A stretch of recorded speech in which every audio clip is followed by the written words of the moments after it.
Okay, hi everyone and welcome to Bristol Talks Economics. This week we are very lucky to welcome Torsten Bell. Torsten is Chief Executive of the Resolution Foundation. For me, big picture, one of the problems we have in economics at the moment is a sort of two schools. We've got the academic school with very technical work going on, and then we've got sometimes the public debate where things aren't really technical enough, they're not very precise. Some of you may have seen last week a lot of criticism of the way BBC, for example, was talking about deficit and debt and comparing it to a household. Sometimes, and there are some places, very few of them, I think, that bring things together and do both technical work that is thoroughly grounded, but it's also very accessible. And the Resolution Foundation is definitely one of those places. So we're very lucky to have the person that's leading it presently here. Do follow Torsten on Twitter. He's very active on Twitter. I, as many of you know, love a chart, and he's put some great charts onto Twitter. So do follow him and do check out what the Resolution Foundation does. He's going to be interviewed tonight by Anna Bryan, who's one of our economists here at Bristol. And just so everyone knows, we are recording this. It's going to go out live on YouTube, and then we will upload the recording as well so people can catch it later. So welcome to Torsten, and over to you, Anna. Thank you, Richard. And as he said, we're really pleased to have you here today, Torsten. And so obviously you're the Chief Executive of the Resolution Foundation, and not everyone here is going to be aware of what that is. So could you tell us a bit about its work and its purpose? Sure. Thank you, I think, for the kind words of introduction from both of you. If you hear screaming in the background, that is because the children have just re-entered the house. So I'd say we're in peak danger zone as we talk. Anyway, but while I'm not parenting, the Resolution Foundation is a economics research think tank or institute that produces work focused on living standards and focused on particularly the living standards of families on lower middle incomes. So the way I think about it is that we are a think tank that is aiming to combine the rigor of academic economics research with a clarity of purpose, which is that all of our work is aimed at either things that are directly or indirectly would help raise the living standards of low and middle income families. So we do a lot of work on labour markets, tax and benefits, inequality, incomes, wealth, housing, skills, everything that fits broadly within that remit. And given that macroeconomics, it turns out, has a big effect on our living standards, quite a lot of work on that these days too. Yeah, absolutely. So it's been very active since the beginning of the pandemic, and I know that I became aware of the Resolution Foundation through its work about the policy response to COVID-19 and lockdown and everything in that sort of area. So can you tell us a bit about how it sort of came to fill such a large role in public discussion at the moment? Well, I think that is basically due to the context we are living in, which is, the questions facing economic policymakers obviously changed very drastically over the course, basically, of a few weeks in March, where people went from thinking that they were having a phase of the flu to realizing that they were dealing with a pandemic. And that's brought, I think that is hard for policymakers, because although there are lots of people sitting in the Treasury and the Bank of England in particular, they've all got lots of things to be doing, and being across kind of a fast-moving academic research while trying to make policy decisions at the same time is difficult. So I think the value of think tanks, particularly ones we're very lucky to have an endowment that funds most of our research work. So when the pandemic happened, we're not in a position where we need to agree with all our external funders how we're going to change our research program to focus on the question policymakers need answering and the country needs answering. Then we just did flip our research agenda. Almost all of our research projects were changed over the course of the last 2 weeks of March this year to focus on describing what we thought would be happening in the pandemic and then prescribing what we thought was the policy response to it. And I'd say the balance of those has shifted over the course of the last year, but those are still overall the things that we're aiming to achieve. The prescribing bit of it obviously had to be based more on theory and some history of previous pandemics in the early phase of the crisis. And over time, that has shifted to being able to be more empirically driven by what we're seeing happen, particularly in the labour market over the last few months.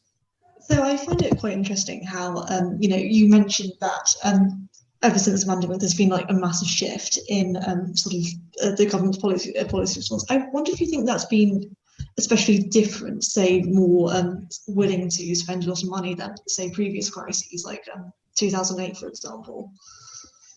Well, I think we spent quite a lot of money in both, just on different things. Yeah. And one of them on buying banks. I was in the Treasury when we were buying banks. I promise you, we thought we were spending a lot of money at the time. The difference, I think we should be a bit careful about taking general conclusions from the very specific experience of a pandemic. So just because people have adopted particular policies in response to a pandemic doesn't mean that they've permanently changed their views about what the right general approach to policies. So with that caveat, I would say the differences are, one, there's definitely been a general reassessment, not just in the UK, but globally, of fiscal policies, and particularly fiscal policies' role in stabilising an economy during a period of low interest rates. And that is very different to that consensus, which has been moving in fits and starts over the course of the last decade.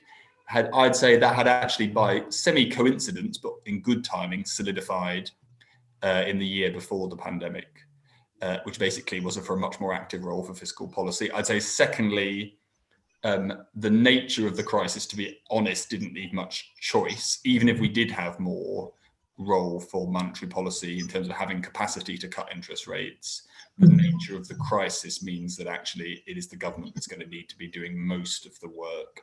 But I think the key thing to understand is that's particularly because of the sectorally very different hit. The hit to different sectors of the economy is very different in a pandemic, which is much less true in a normal recession. So the impact of monetary policy in countering that is much weaker. So I think it's a mixture of ideas have changed over time, in part reflecting changes in economic substance, and then it's partly the very specific nature of the crisis.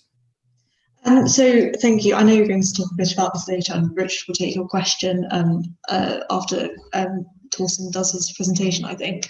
But before then, I'd like to get back to the whole think tanks of it all. I read something that you'd written in The Guardian about a week ago, where there's a paper out at the moment that says that public understanding of economics is quite low, and they tend to mistrust the data that is reported in the news.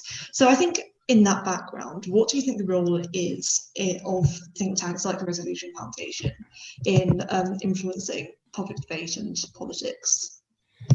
That's an excellent question. I mean, we see we don't see our primary role as influencing politics.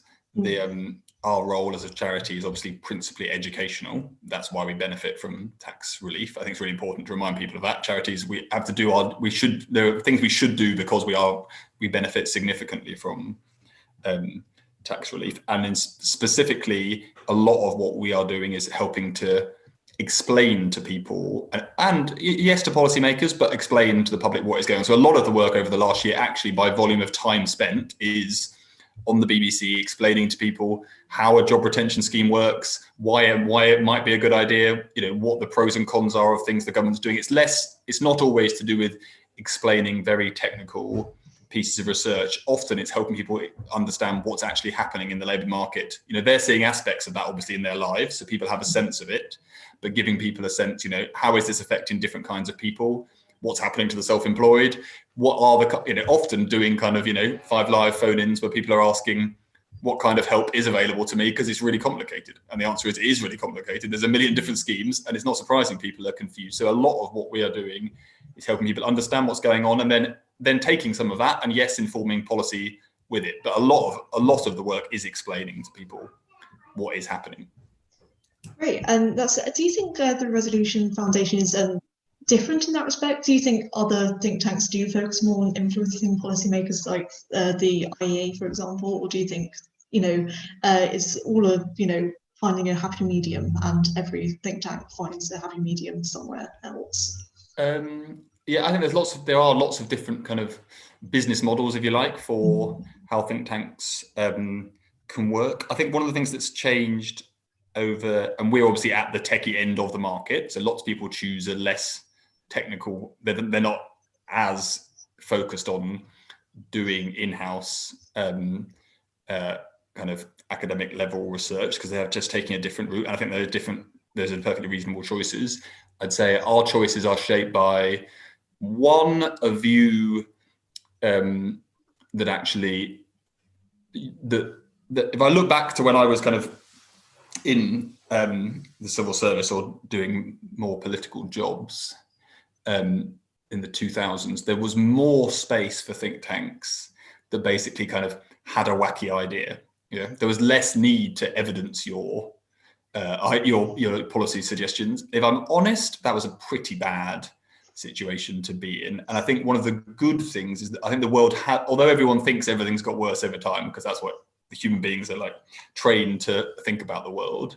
Actually, one of the things that has improved is that, the BBC are not going, I'm not saying they never do this, but they're much less likely to pay any attention to someone just thinking they've got a zany plan to abolish the monarchy or something. You do actually need to evidence what you are saying. And I think my view, although I think this is not uncontested, is that over time and in a good way, the market has moved to being less politically focused think tanks having a big role, although there's still really good ones out there, and more evidence-led specialist think tanks that know more about their subject area rather than maybe trying to cover every subject area. But I would say that's easy for me to say because you've got to raise money to run some of these other think tanks, and we do raise some external money, but I'm not worrying about is the Resolution Foundation going to exist next year, and that's a big difference. So I should caveat everything by saying that's a big luxury that we are very grateful for, and it means that we can focus on what we think are the important research questions, not what can we persuade somebody to fund. No funder is saying to me it's really important, I really want this answer to this question, and that is how lots of think tanks have to fund themselves, and that's understandable, and that drives different choices. It doesn't mean they're less good or bad choices, it's just a different context. Fantastic. So I basically asked all this because we have undergraduates watching and they might be thinking about their future career paths. And on that, they should definitely come and work at the Resolution Foundation. if they're thinking that, they should have already decided. I was going to say on that note, can you tell us a bit about how you got to this at the Resolution Foundation? You mentioned your past in the civil service. I know you worked for the Treasury and for the Labour Party. So can you tell us a bit about how you got started? Yes. So I started my career as a Treasury civil servant a long time ago, while Gordon Brown was still the Chancellor. And then during the financial crisis, Alistair Darling was the Chancellor, and was looking was basically one weekend. I can't remember why we were in the office because we were nationalising one bank. I can't remember which one we were nationalising, but there was a lot of them at the time. I think it might have been Bradford and Bingley, but I can't promise which one it was. Anyway, something was being nationalised, and he said, "Will I come over to the to number 11, well, actually number 10, but into Downing Street for a chat about something?" So I went over. Alistair is a gruff and fairly pessimistic human being. So what he actually said was, "I'm going to offer you a job, but you definitely shouldn't take it. It will lead to zero employment certainty, and you could end up with be unemployed next week." And I was like, "Well, thank you. Are you going to get on with actually what the job is?" So he said, he asked me to become his economics advisor. So I'd still be working in the Treasury, and you're still on a civil service contract, but you're a special advisor on what's called the Council of Economic Advisors, providing not unrelated work, but you're working to him. And had he lost his job as the Chancellor, which wasn't impossible given that relations with Gordon Brown weren't always perfect, then you lose your job. So basically I did that for a while, and then after the 2010 general election, I was the Director of Policy for the Labour Party from 2010 to 2015. And then after that general election, and I hasten to add, I took this job before Jeremy Corbyn was elected, so this has nothing to do with my views about the future of the Labour Party's direction at the time. I became the Chief Executive of the Resolution Foundation. So basically, civil service / Council of Economic Advisors, 5 years running the Labour Party's policy directorate, and 5 years running the Resolution Foundation. It's the quick version. Fantastic. We're all glad that Alistair was wrong in the end. So on that note, I'm sure you're really keen to talk about the sort of policy that's the government's been doing and what the sort of future of the economic recovery is. So if you wouldn't mind, would you like to begin your presentation? Okay, and I'm gonna. Well, I think, given timing, given that there's some, I'm sure you might give a slightly coming truncated version. Yeah, I think we should do a truncated version, and not least because lots of this you will know. So hopefully, Anna, nod if you can see some slides. I can see some slides, and that's always the first. Despite what everyone says about the productivity at home working, it's nonsense. Right, so let's see if we could, although I'm hopefully you're all being educated. And before you begin, sorry, if anyone watching wants to ask some questions, then do put them in the chat or send them to me or Richard privately, and we'll ask them after this. Thank you. Great, thanks, Anna. So I thought what we'd do is reflect very briefly on the history, less briefly on the pandemic, and in particular, what we can see happening in terms of the effect of the pandemic across the income distribution. So what's it doing to inequality? And then turn to the future. And maybe I'll go swiftly on the first two, pause a bit more slowly on the future, which is where we get into the wild speculation rather than evidence-based part of the conversation, and then get back in time for some more discussion at the end. So the land before COVID, the history, I'm just going to show you one chart here. And I do think this is important, particularly for people kind of looking to take new roles, maybe in the economics world in the near future, which is sometimes we forget, we kind of think that the recent past is normal, okay?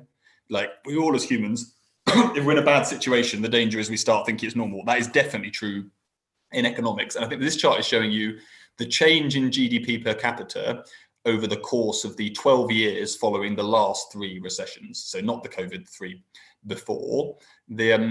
And really all I'm saying to you is the British economy was only 5% per capita bigger 12 years after so in 2019, after the start of the financial crisis, after a whole 12 years, versus 30% bigger in both the 80s and the 90s recessions. And my main point is that is not normal.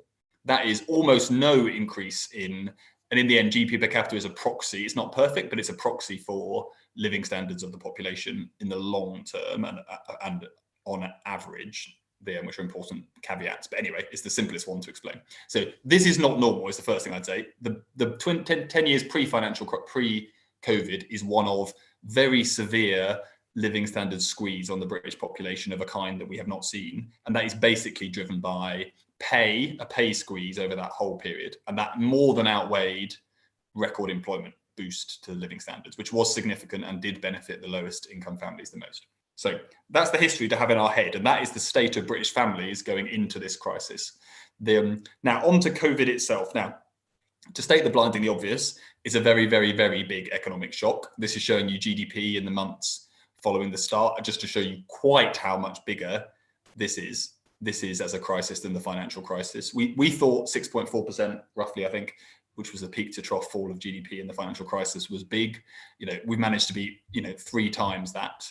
Sorry, not 3 times that. We managed to be over 4 times that in the course of at the trough. Now, clearly, it's for a much shorter period because of the nature of the crisis being very different. But even after the recovery of the reopening over the summer, we were still 9 or 10% below our pre-crisis output level. So it's a huge shock, is the first thing to say. Right. Most of that shock is manifesting itself through the labour market. And again, don't assume that's always the case. In some previous crises, they manifest themselves in the asset prices, and that hasn't been happening this time. So it's mainly about the labour market. Within the labour market, who is it about? It is about low earners. So this is a chart showing you lowest earners on the left, highest earners on the right. Just focus on the black bars to keep this simple. And it's just showing you that in September, 13% of the lowest earners who'd had a job in February were unemployed, were no longer working. And that was 4 times the level of the highest paid. So we're talking a very, very steep difference in the outcomes for workers, depending on what they were earning. And similarly, we've got the pattern focused on the young. So again, youngest on the left, oldest on the right, focus on the black bars. So we've got, you are about 4 times as likely to have lost your job between February and September. And in particular, you're much less likely to have found a new job if you were young than if you are middle-aged. And that is, again, that is what we see in all crises. So that pattern looks similar. The scale of it is bigger. we don't normally see that big a difference. We normally see some difference there in what we see. Now, why is that happening? It's happening because of, just focus on the left-hand bit of this chart, which is showing you that the effect on hospitality and leisure is hugely different from the effect of the rest of the economy. Now, if I'd been giving this presentation in June or July, I might have added retail to that list, but actually the retail sector has been much more resilient than we expected. It turns out that leisure and hospitality is where the crisis is particularly biting, because that's where the restrictions are being hardest felt, and also because families that can't, richer families, as I'm going to come to in a second, that can't spend in restaurants at the moment are spending the money buying stuff. So actually the retail sales are now back above where they were pre-crisis, because people are moving out of face-to-face services into buying things. So again, job losses in the hospitality sector, 5 times that in the other sectors as a whole. Briefly, just to mention, although I'm not going to do this in detail, one is that despite what we expected to see, actually the effect of men and women is pretty similar of this crisis. I mean, that is not what I hear lots of people saying, but we've now seen this result in a lot of surveys in the UK. What is true is in the first lockdown, mothers were worse affected than fathers. So that is definitely true, but it's not true that on the overall side of things that men and women are being affected very differently. And in fact, if anything, the latest data is probably showing that men are probably doing worse in the labour market, principally, which is, by the way, what we have seen in most recent recessions. That's what you expect to see. Women tend to be, at least actually because women tend to be more public sector heavy, particularly at the lower earning part of the labour market. So I think that is important to note. I think the fact that it's even, by the way, does mean it's worse for women than normal recessions, as I was going. So that's one thing worth bearing in mind. And then the BME impact, I think, isn't being discussed enough and is very significant. And I can't show it because this data doesn't allow me to break it down between ethnicities as much as I would like. But other data makes me particularly worried about what's happening to some people from a Bangladeshi background, where we're seeing very high job loss rates, partly because of the jobs they were doing. So lots of people working in restaurants and taxi drivers in particular having a tough time. So, but the cause of the shape of the crisis on the labour market is this sectoral differentiation. Big effects in some sectors, not a lot of effect in other sectors. Now, what does that? Now, that's the effect. Everything I've shown you so far is showing you the effect on workers. Okay, but people live in households, and their living standards are determined by their household, their partner, their kids, their parents if they live with them, about their income. So now I'm now going to flip into charts from the same survey, but showing you the effect of the crisis across households. So this chart is showing you lowest income households on the top, highest income households at the bottom, and it's showing you the change to adults and their working status between February and September. And the main thing to help you understand here is that although it's the lowest earners who have been overwhelmingly hardest hit, the effect is not hardest felt by the very poorest households, because they have far fewer workers in those households. So half of the adults in the poorest fifth of the population are not working. And so if you have a labour market crisis, they are not hardest hit by it because they don't have as many workers in it. That's what the 54% purple bar is showing you at the top there. Instead, then focus on the various pink and red bars. They're showing you who's had some labour market impact. The impact is biggest amongst the next 2 quintiles, so people between the 20th and the 60th percentile of the distribution. So this is low and middle income families, basically. And that's because low earners are disproportionately amongst those households. Although I think it's worth noting, there are a lot of low earners in higher income households. So think of people who are like the second earner in the family. Yeah, there's a lot of that going on. So that's what's going on. Against that background, we've then seen a huge policy response, which I'm not going to go into detail here, but this is just to state, this is showing you a number of people that were furloughed over the course of this pandemic. We got to 9 million people on a furlough scheme. Nobody thought in Britain we would ever do anything like this, the state paying 9 million people's wages. I definitely didn't think that was possible when we first proposed it. The effect of that is to mean that this is what is happening to household incomes once we take into account the policy response. So everything I showed you before is the labour market effect. This is showing you what's happened to overall household incomes. So just focus on the red bars. They're showing you families, what percentage of families at different points of the income distribution have seen some fall in income, okay? And the point here is that actually it is pretty evenly spread across the income distribution, the hit. Now, does that mean we should all chill out, okay? One, by the way, I hear lots of people telling me, I hear regularly people saying to me, the income effect has been massively to increase inequality, okay? That is just like categorically untrue on every survey we've conducted about Britain, okay? Does that mean we shouldn't worry about the inequality effect of the crisis? And the obvious answer is hopefully blindingly obvious, which is no. And the reason for that is that family budgets are about income coming in and spending going out. And what this crisis is about rich families not spending. And it's rich families not spending and low earners therefore losing their jobs, because that was where the rich families spent their money. So what we've instead seen is the income hit is fairly evenly felt. Rich families are able to cut back their spending, but poor families spend on essentials, yeah? So they cannot cut back their spending. So this is then what you get as a result. So just focus on the green bars. Again, poorest families at the top, richest families at the bottom. And the green bars are showing you how many of those families have increased their savings, are saving more than normal during the pandemic. And at the top of the income distribution, it is huge. There's a lot of saving going on, billions of pounds going on. Some of you may have seen charts of the savings ratio going through the roof. I think we're at roughly double our previous peak for the savings ratio at the moment. So there's a lot of money being saved because they can cut back spending because they don't go out to restaurants anymore. For poor families, that isn't the case, which is why you've got many more people at the lowest income seeing their savings fall and very few seeing their savings increase, which is what the top bit of that chart is showing you. Now, for poorest families, what is happening is they're borrowing, which is not surprising, because if you are a poor family and your income is being hit, the chances of you having substantial savings to fall back on are very low in Britain. We're conducting another survey at the moment covering France, Germany, and Britain. I mean, our lack of savings in comparison is like really painfully huge. But I won't go into. So savings for the rich and borrowing for the poor, that is the inequality effect on people's balance sheets and their family budgets, but not being experienced via income inequality, which is what we normally talk about.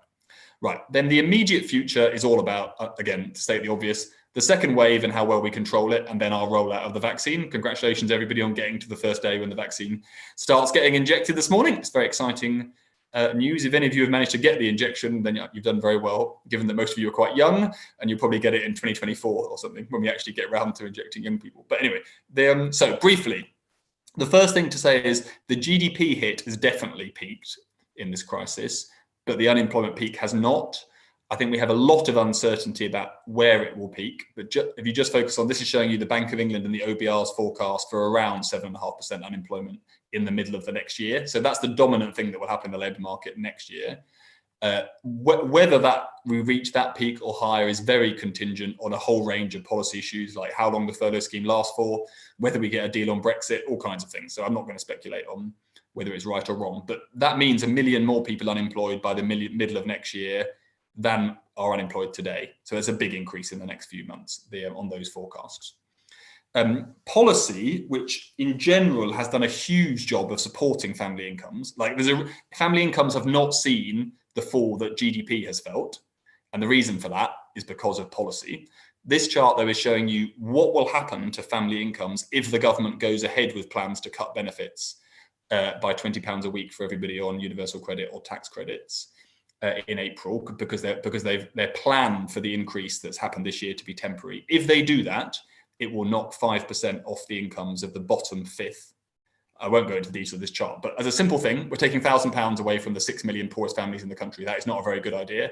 It's bad macroeconomics because we can't afford to be having that level of fiscal takeaway from the economy then, and it's very bad for deprivation when families' balance sheets have been worn away by the last year.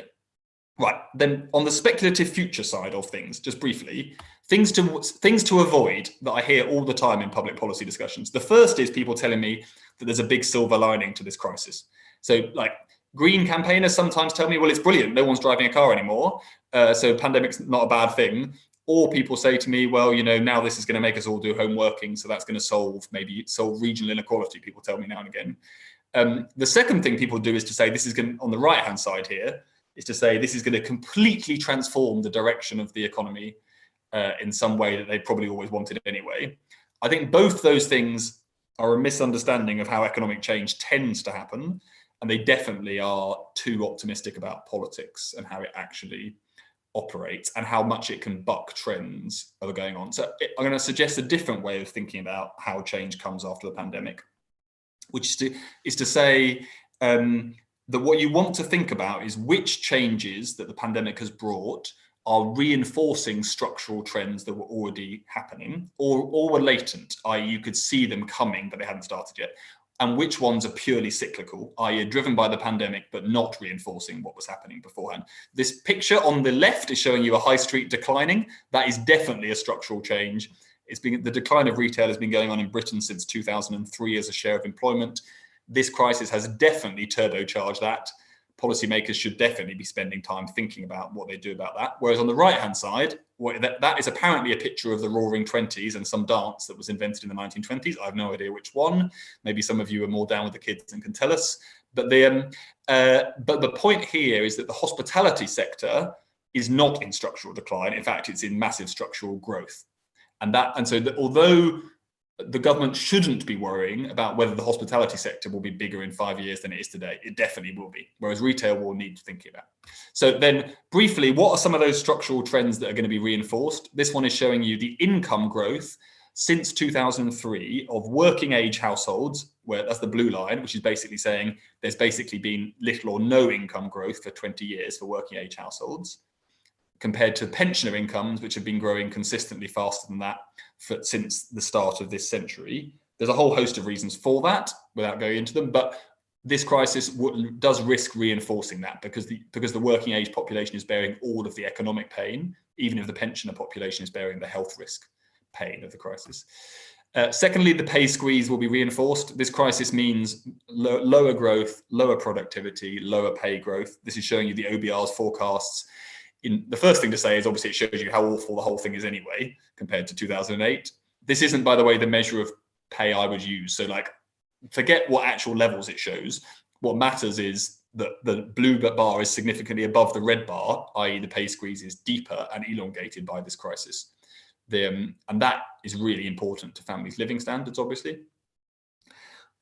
This chart is a warning against people telling you that when you all enter the world of work, the office will have been abolished because everyone will be working from home, which is to say some people pre-crisis, there was some growth in people working from home, but it was permanently, which is the black line, but it was only 1 in 5 of the population, even after 20 years increasing. The thing that increases much more is professionals doing some days work a week at home, which is what the red bar is showing you.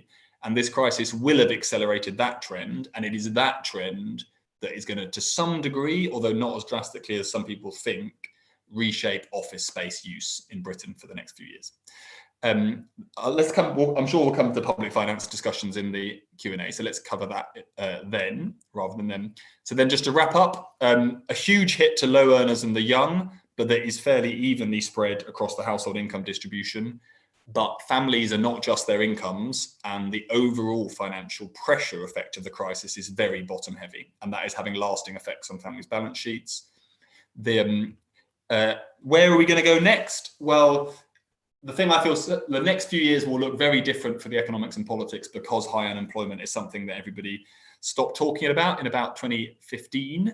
In terms of the change, I think we should be careful about thinking that everything has been transformed by this, because that sells books, but it doesn't make good policy making. And that 2022 will look more like a pre-pandemic world than it will look like the last year. Some structural trends, though, have been accelerated and need policymakers' focus, and that includes what's happening to the retail sector. Lots of problems that we had, living standards, generational gaps have got worse, and then we can't forget that when we then look at the good bit that has come out of some of this crisis, which is that the wider public recognition of some of the big problems we face, particularly insecure work for low earners, which is a disgrace, or our total underfunding of social care, where no one talks about it, but there were 2 big mistakes at the beginning of this pandemic. One is locking down a few weeks too late. And the second is that we killed a lot of people in social care homes via policy mistakes about sending people out of hospitals. We don't talk about it because Britain doesn't talk about the disgrace that is our social care system. And by the way, this is not just in England, it's true in Scotland too. And I think when the history books come to be written, we will have to some degree learned our lesson, but at a very high price. So that's good that we're going to recognise those two problems, I think. I think the thing that I don't believe is that that means that change will automatically come. Because I think we've got to recognise that the policymakers are going to be addressing those problems in very difficult circumstances because of what the pandemic will leave in terms of lasting scars. So if you want change, what I'm really saying here is you're going to have to work for it. It's not going to just you're not going to get the change you want, because change has got harder, not easier, because of this crisis. So I will wrap up there. Lovely, thank you. So you sort of brushed over the public funding discussion, and so I wanted to just pick up on that a bit and just maybe kickstart maybe some questions. So, do you think that the government, there are signs that the government is now trying to rein in spending with the benefit cuts, the public sector wage freeze? Do you think this is too soon? And if so, why are they doing this now when the cost of borrowing is very low? Okay, so I think there's a huge question. I think there's a number of ways of thinking about it. The first thing to say, and I think we need to distinguish here between the macroeconomics and the microeconomics of spending money to achieve certain objectives, and they are different things. And actually, one of the weird things that's happened to the British public debate is that in the olden days, all we could talk about was the microeconomics of public finances. And now the only thing anyone will talk about is the macroeconomics of the public finances, the result of which is that nobody cares whether any money is spent well at all anymore, which is like a kind of slight travesty for those of us that would like to get some good quality outcomes for the very large pounds we're spending. But anyway, so just thinking the elements of a question through in turn. So is the government reining back in spending now? No, that isn't what's happening. Like what the Chancellor actually announced last week or 2 weeks, whatever it was ago, was very large increases in spending on fighting COVID this year and into next year. So that's the decision he's taken, which is I'm going to carry on spending, basically throwing money at COVID.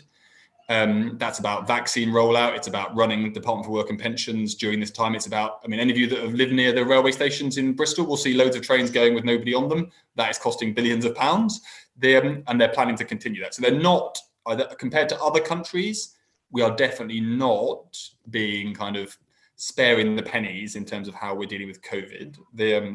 What the Chancellor is then doing is two things. One is talking tough on the public finances, so saying there's like difficult times to come, and then offering some symbols for that in areas that he thinks are politically like easy, so cutting aid spending and talking about fairness between the public sector and the private sector workforce, but they're relatively small. He's also cut the planned level of public expenditure from next year onwards on non-COVID related public spending. That's the other decision he took. He took £10 billion out of that at the spending review a few months ago. Now, I would say two things. One is the Chancellor. There's no evidence yet that the Chancellor wants to actually take the hard decisions. So I don't think we know actually. I think it was the rhetoric does sound like Osborne. I wouldn't have taken the £10 billion out of public spending because I don't think he's going to be able to deliver it.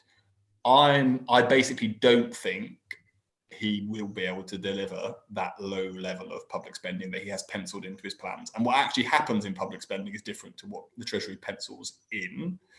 But it is true that what he's trying to say is that I need to adjust my level of spending to a smaller economy post-COVID. My view on that is that there's definitely, on the macroeconomics, it's very clear we shouldn't be doing anything to, we don't want fiscal policy being a drag on the economy next year. That's very clear. And in technical speak, I think fiscal policy needs to be supporting the economy until the point at which the Bank of England would otherwise be raising interest rates, because that is the point at which monetary policy will have some scope to offset the drag on growth that comes from a fiscal consolidation. And that's a feature of all fiscal consolidations. But in most of our textbooks, we thought monetary policy could basically always offset a fiscal consolidation. And what we've learned is you definitely can't, and it definitely can't do that when the zero lower bound of interest rates is binding on our policymaking process. So you don't do it now. If the OBR's current kind of forecasts turn out to be the way the world looks, maybe that means you can start thinking about consolidation in 2023, maybe, but when you actually do start, needs to be totally contingent on what actually happens in the economy. You do not want to set out a plan and stick to it, whatever happens. You need to see what's actually going to happen.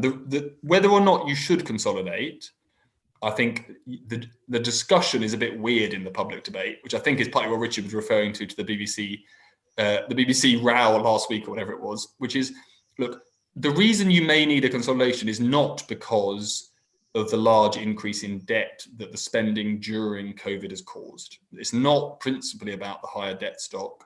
It is much more to do with whether the British economy is permanently smaller, and therefore our tax revenues are permanently lower and our spending is permanently higher, and we just need to adjust to that. And the OBR's best guess of that is the 3% permanent hit to the size of the economy. If that is what happened, that would be at the better end. That's like a very small scarring effect from a recession compared to what history's generally shown us. My only counter to that is the nature of this crisis is very different to previous crisis. And like on the hospitality sector, I don't believe there would be a permanent effect. So I think you can be an optimist or a pessimist around the edge of the OBR's view. And the answer is we just don't know, which is why whether you need a consolidation and on what scale it should be is needs to be empirically driven, not based on your priors, basically. Yeah, fair enough. So you've sort of mentioned permanent scarring, and you talked a lot about inequality. We've had a question about regional inequality and the disproportionate effect on the north. And this is similar to something I wanted to ask you. So are there any post-pandemic policies that the government should implement to sort of kickstart the Northern Powerhouse? And I know you talked a lot about it. You virtually came to Bristol a couple of weeks ago to talk about the levelling up agenda. And so I wanted to ask, do you think that any part of the COVID response has sort of, played into that agenda, or do you think they've sort of missed the mark there? No. While Torsten thinks, may I add a bit to that, which is to say, so this is one that's coming for a student to me, really good question.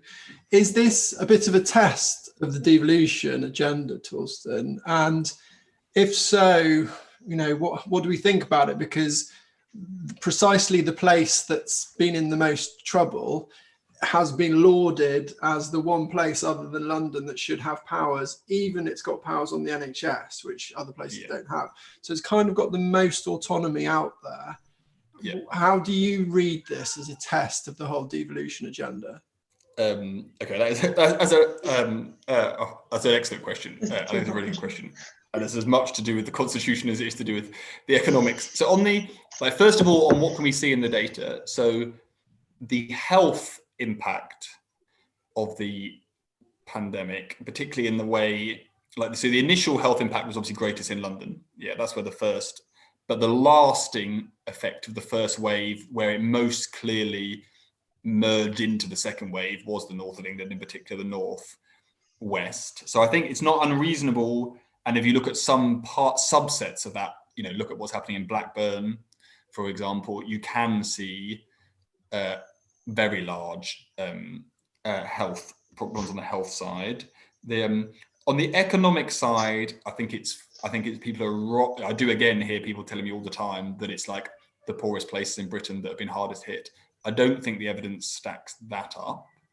I think the evidence shows in the initial phase two kinds of, first of all, it shows everywhere is hit, which by the way is unusual for recessions. Normally some places are still doing okay in recessions. So this one is unique because everyone got stuffed, basically because everybody's got hospitality and retail, and leisure businesses. So it's not like, this is not the 1980s where you close a shipyard and it decimates one particular place. So it's quite geographically spread, unlike it being sectorally concentrated.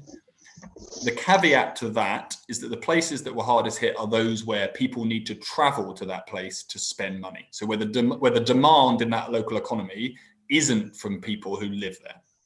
And that is two kinds of places. It's city centres.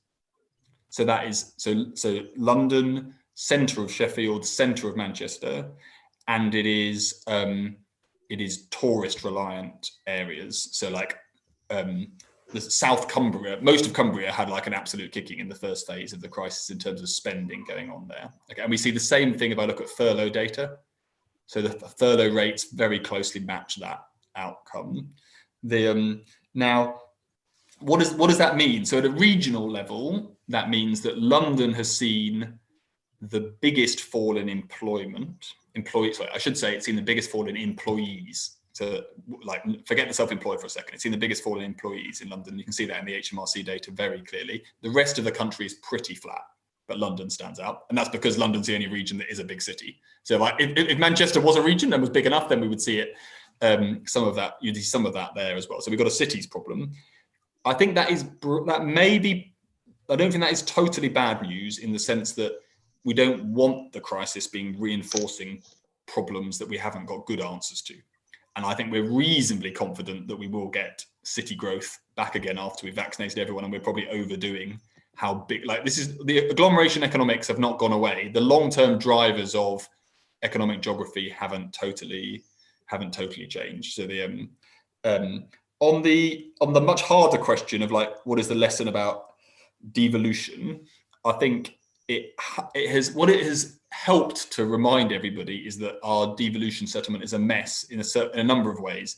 One is it's a mess because it's like different all over the place. As Richard mentions, Greater Manchester has like a lot of devolution, most of the country doesn't.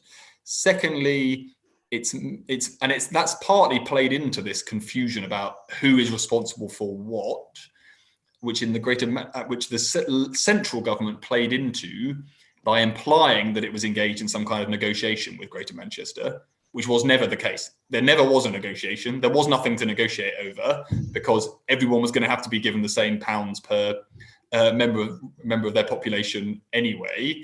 And they were doing that because they thought it was a good idea to look like they bound in local leaders. And that might work where you had local leaders that were prepared to like basically go along and like be good fellows, but basically it doesn't work when a local leader with a large mandate and a profile doesn't like your national policies. Because like the thing Andy Burnham's actually complaining about was about the national policy of the government, not about what they were doing to Greater Manchester specifically. And you're not going to negotiate with every mayor of the country about your national policy response, because otherwise you're not going to get a lot done.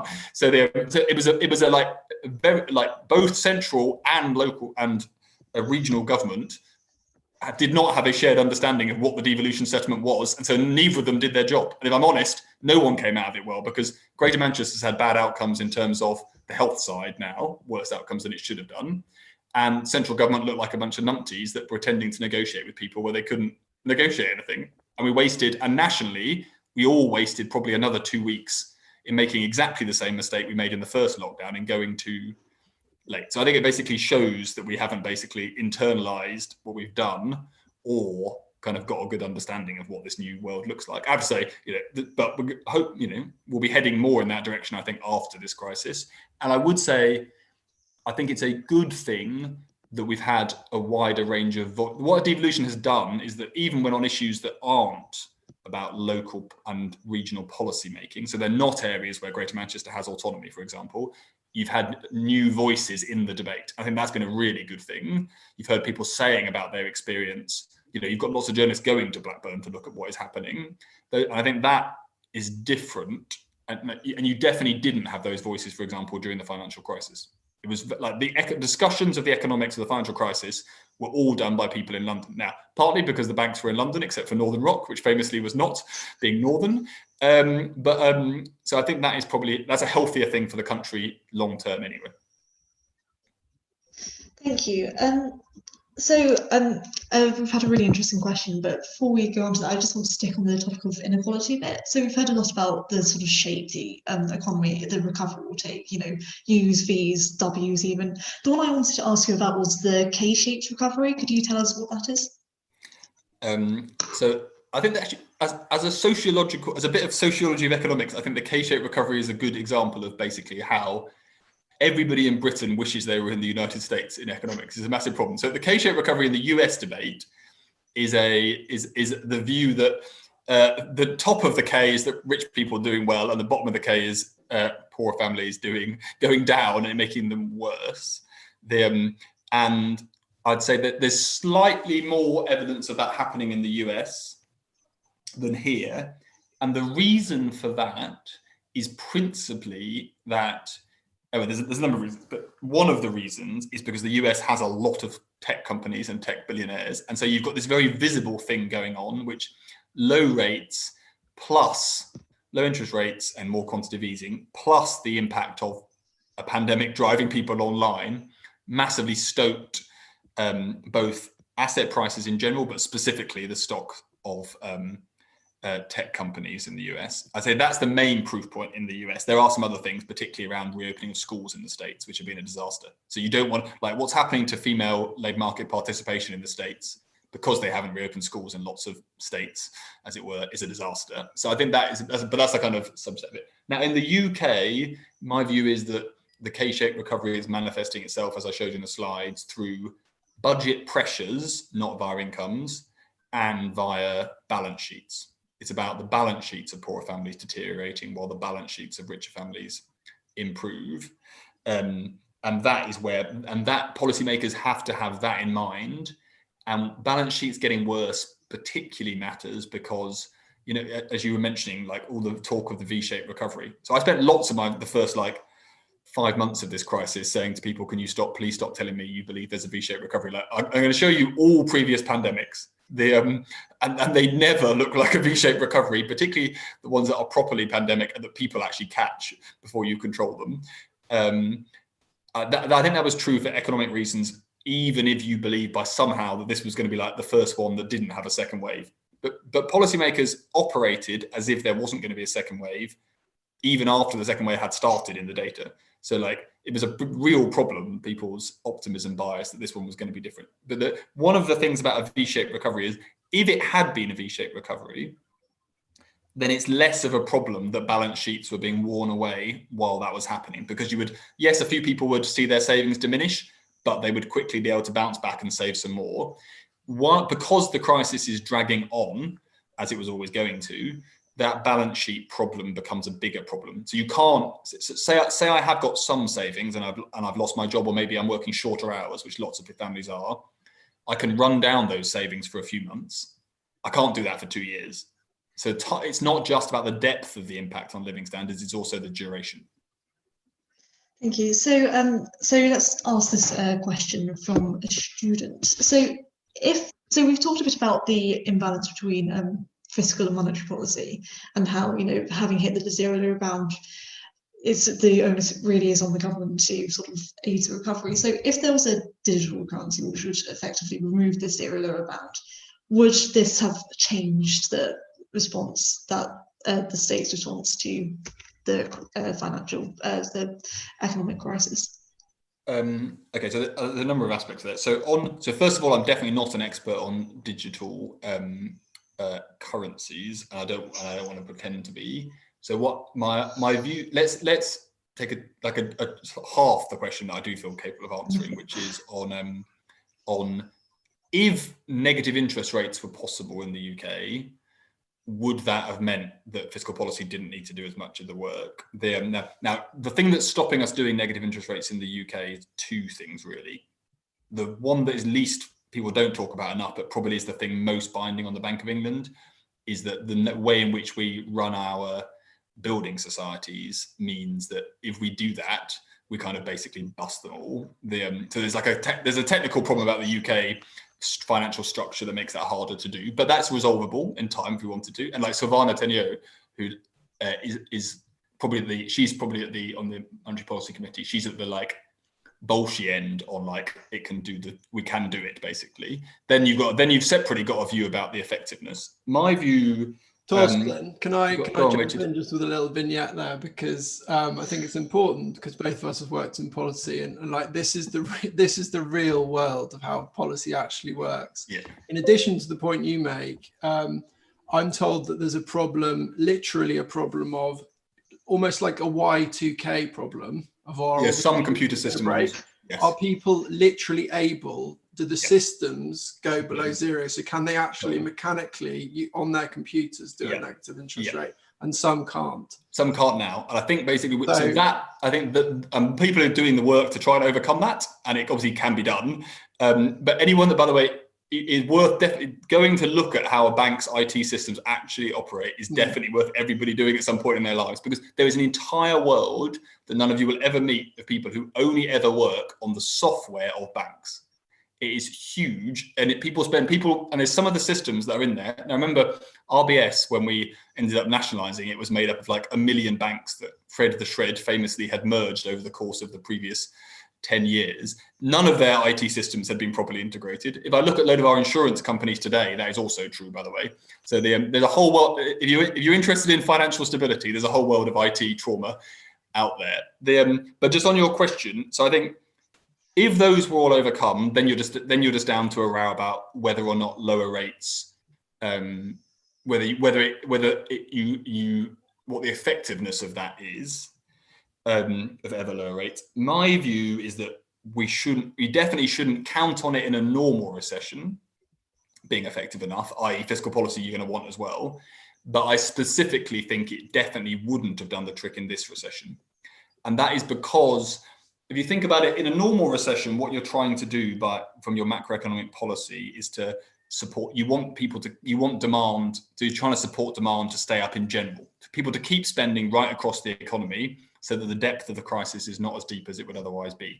And so you are cutting interest rates to then drive up that demand via a range of levers, okay? So on the household size, cutting mortgage bills to push up people's consumption, as one example. The reason that doesn't work in a pandemic where you have frozen some sectors of the economy is that if you stimulate the whole economy, but you've still got your hospitality sector closed, the people you're trying to get income to work in that sector. Okay, so there's no point me pushing loads more spending into other parts of the economy because lots of the other parts of the economy are okay. What I need to do is to get income support to people that have been suddenly completely demolished in those hard-hit sectors, and I've got to give them income so they keep spending. One, so they've got some food on the table, and two, so their fall in spending isn't the main driver of the demand fall in this recession. So you've got to target in this kind of crisis, which is very unique. Okay, so I'm not saying this is generalizable to all crises, but you've got to get cash to those people, which is why, by the way, everyone proposing UBIs at the beginning of this crisis, apart from the fact that it would be unimplementable on a timescale that was necessary, it was not the right economic answer to this problem. And the lesson there, by the way, is whatever you think about a UBI as a general answer, it's really important to not just think when a crisis hits, what is the policy I've always wanted to do anyway? You've got to think like, what exactly is happening now and what is the answer to that problem? Because otherwise, I watch, like the US did send checks to every household. Yeah, it's a really ineffective way of doing a fiscal stimulus. Really ineffective. Okay, so I think we have time for one more question. So I'm afraid, Richard, I'm not going to be able to answer yours. So I'll take this other one from a student so you briefly mentioned the impact on the Black, Asian, minority ethnic community. And a lot of the population's work, they say non-integrative jobs such as taxi drivers, etc. Do you think that the post-COVID market, you sort of touched on this already, do you think the post-COVID market will change the sort of norms in which different ethnicities work? And is there any sort of policy response, say like the Restart scheme proposed by Rishi Sunak that can help people get back to work in perhaps different sectors? Okay, so on the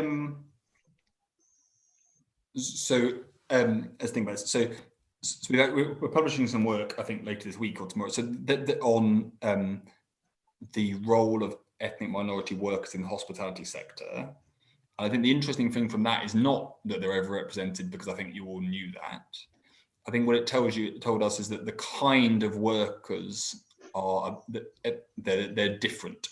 In particular, they're older workers in the hospital. Like white people work in hospitality have a younger average age than most other ethnicities in the hospitality sector. It's not the same it is very different groups, but I haven't got the data in front of me but overall the age is older, and it's particularly amongst women, which tells you the blindingly obvious about who's reliant on that for their career, rather than when they were having a break from Bristol University or to earn some money while they're young. Now that sector will bounce back. I think I'm a bit nervous about. I'm nervous about you're going to struggle to micro target your policy.